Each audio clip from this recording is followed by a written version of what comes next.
Invisible barriers, boundary training.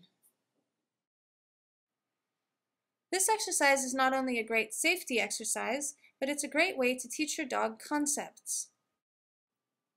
Safety first. This behavior is not a substitute for offense. Leaving a dog unattended could leave your dog in danger. Not only could your dog become spooked and run away into traffic, but people and other dogs could enter into your dog's space and cause harm to your dog. You would never leave your expensive laptop out in an unfenced yard, and so you should never leave your companion to be injured, lost, or stolen. The first step is to be 100% safe. Have your dog in a harness and attach their long line to something secure.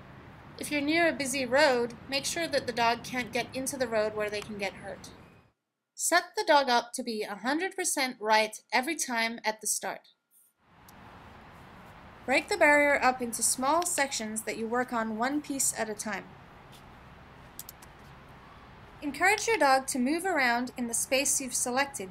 Click and reinforce inside the space. You will be teaching your dog that he can move freely within the space designated. Try not to click your dog for standing still, sitting, or laying down, or your dog could start thinking it's about staying in one position and not within the barrier. If you're working somewhere where there's long grass and your dog can't find the treats that you've thrown, you can simply run back to your dog and feed your dog behind the barrier. The advantage of throwing the treats is that you don't have to keep running back and forth to give the dog the treat, and you can reinforce your dog for being far away from you. Now it's time to raise criteria. There are many ways to raise criteria, but first we'll start with distance. So I'm going to get further away from the dog and reinforce the dog for staying behind the barrier.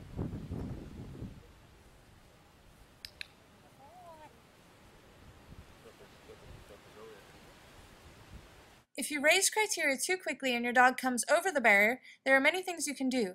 You can either wait and see if your dog offers to go back behind the barrier, you can point, you can give your dog a cue, you can tell them to back up, or you could lure your dog back behind the barrier. The first 5 times that your dog comes over the barrier, you can reinforce them for thinking to go back behind the barrier again. But if you keep doing this, it'll become a habit. So, if your dog comes over the barrier after 5 times, encourage your dog back behind the barrier, but wait for something better. Raise criteria and see if your dog can stay behind the barrier before clicking and reinforcing them again. Here are some exercises to do to proof the behavior. Walk back and forth in front of the dog, near and far.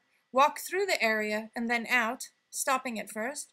Run through the area and out and do some random movement. Practice from each side of the barrier as though it were a new behavior. Here you can see we're working on the concept that if something the dog wants leaves the area that the dog's supposed to stay in, the dog should stay behind and not follow the thing that they want to get.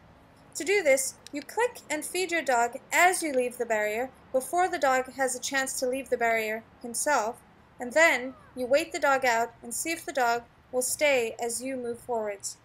If your dog does follow you over the barrier, simply encourage your dog back quickly and then try again, but this time make it easier for your dog.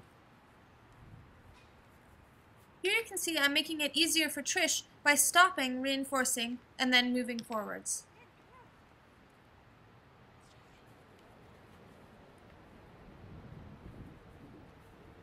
The next time, I'm going to wait to see if she thinks to stop before clicking and coming back to reinforce her.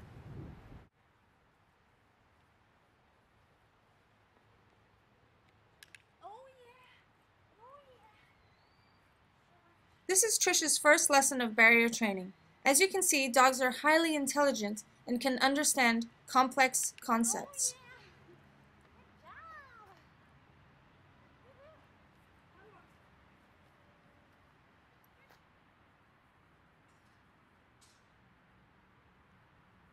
This is just the beginning of the training process. You want your dog to stay behind the barrier with high-level distractions as well as low-level distractions.